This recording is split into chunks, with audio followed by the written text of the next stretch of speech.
Richards and the team, you really are scraping the bottom of the barrel. Richards and the team, you really are scraping the bottom of the barrel. Richards and the team, you really are scraping the bottom of the barrel. Richards and the team, you really are scraping the bottom of the barrel. Richards and the team, you really are scraping the bottom of the barrel. You really are scraping the bottom of the barrel. You really are scraping the bottom of the barrel. Scraping the bottom of the barrel. Scraping the bottom of the barrel. He assured me once before, and now we're in the soup. Assured him once before, and now we're in the soup. Well, then neither of you make a sound. For I'm in the soup so deep I don't care what happens to me. In the soup, as they say?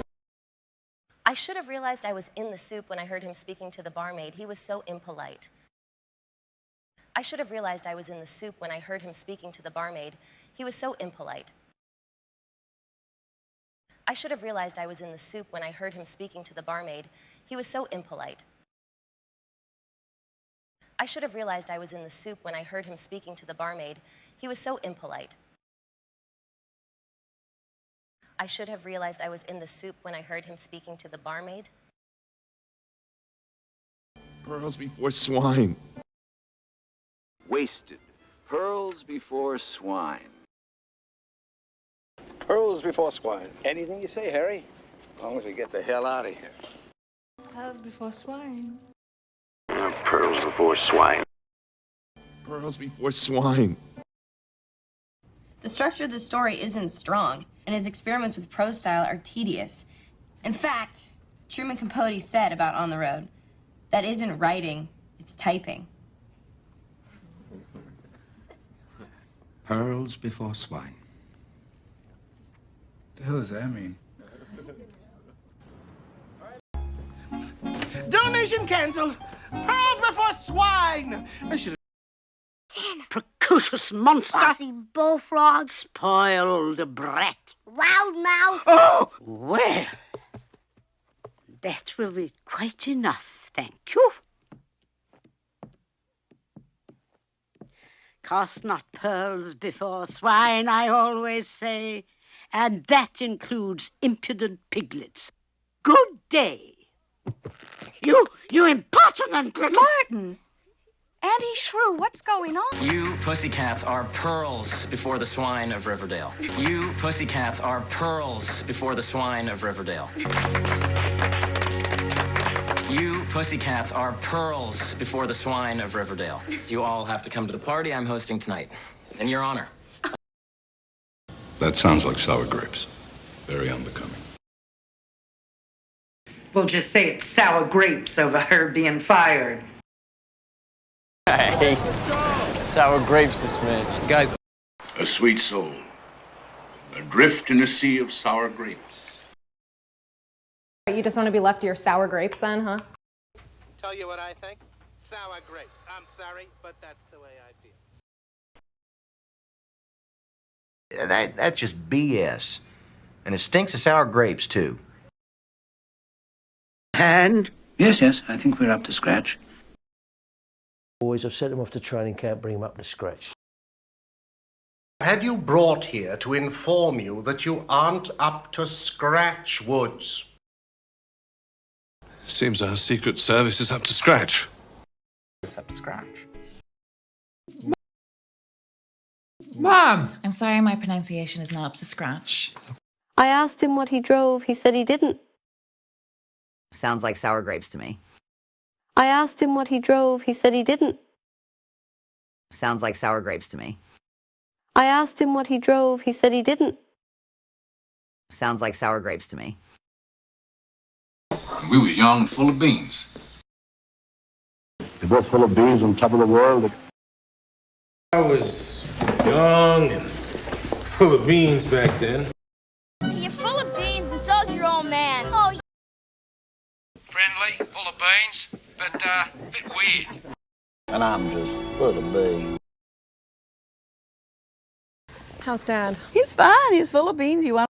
Hey, I am jabbered, just jabbered, full of beans, no doubt. Hey, I am jabbered, just jabbered, full of beans, no doubt. Arnold, as you can see, he's full of beans today. You know, I sometimes think things have gone downhill since John Kennedy died, Senator. You know, they say it's all downhill after the first kiss. It all goes downhill very fast. Ever since they started with the chicken nuggets, everything went downhill. I do. Just because this place is going downhill, it ain't my fault. I mean, after he remarried, everything went downhill, and Helen and I, we never got along. During the time when our relationship was going downhill, Jerome really tried his best. It's just gone downhill a lot in the last few years. Some of my, let's just say not so smart friends just got in. I was shocked. Her vitals are meandering downhill. And I remember that you thought you wouldn't get another happily ever after because you'd already had it before it went downhill. You see how the Republic goes downhill. You can't ever let it go downhill. Conversation sort of went downhill.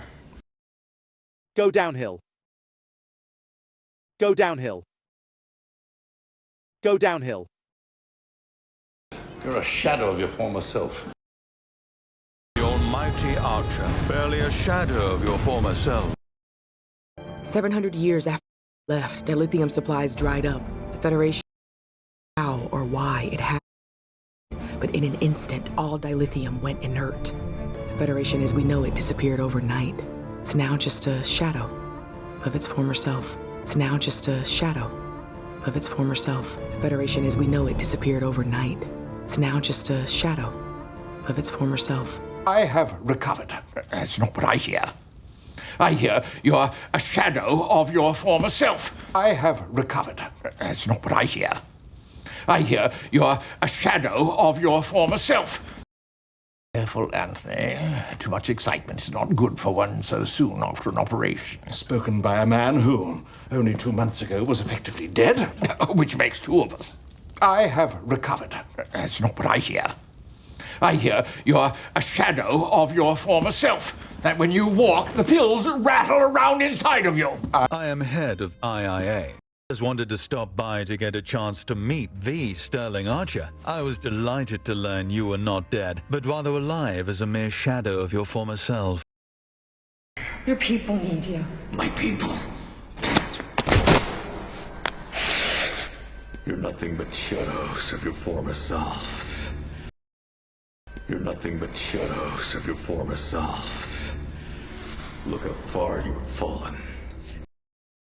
Now, this is exactly why Arby's is a shadow of its former self. Shadow of my former self. You're in the soup. Where's the soup? Your only reason for getting out of that lacy overpillowed four-poster virgin cocoon you call a bed every morning. Four-poster bed. Four-poster bed. Four-poster bed. Four-poster bed. It's pearls before swine. My parents weren't exactly the paragon of stay-togetheriness. Maybe that's part of it. The way you tell it, your employer sounds like a paragon of virtue. A deal? Me make a deal with that paragon of probity? Propriety. Propriety. Propriety. Propriety. The boundaries of propriety were vigorously assaulted, as was only right, but not quite breached, as was also right. I fear that I have outraged his sense of propriety.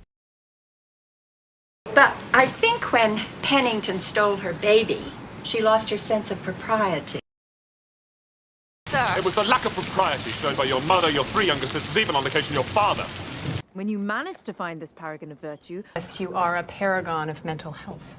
You are a paragon of bravery. Oh, Michael, you are a paragon of fortitude. Fortitude. Fortitude. Fortitude. Fortitude. Paragon of investigative journalism. Hello, Mark. If you're so sick, then why do I have so many photos of you up and about? Good to see you up and about, Richard. How do you mean? until he's up and about like. It's a pity you weren't up and about soon. Aunt Ruth, you're up and about. It's far too soon to be up and about. You should be in bed. He'll be up and about in a week, maybe 2. While technically a stroke, White House spokesmen say that the president's condition is far from serious and he should be up and about sometime soon. I hope Marie's up and about soon. We all hope to see you up and about soon, Papa. Good to see you're up and about. He's strong as an ox. I know what he can handle. Strong as an ox. Got the IQ of a handball. Strong as an ox, he said you were. Whatever she says, my mother is as strong as an ox. I feel as strong as an ox. I feel as strong as an ox. I feel as strong as an ox. Well, you don't want to reach a ripe old age? You make it through, you live to a ripe old age. And then I just held her in my arms because she told me she never knew her mother. And I said, well, my mother raised me and lived to a ripe old age. You want to live, don't you? To a ripe old age.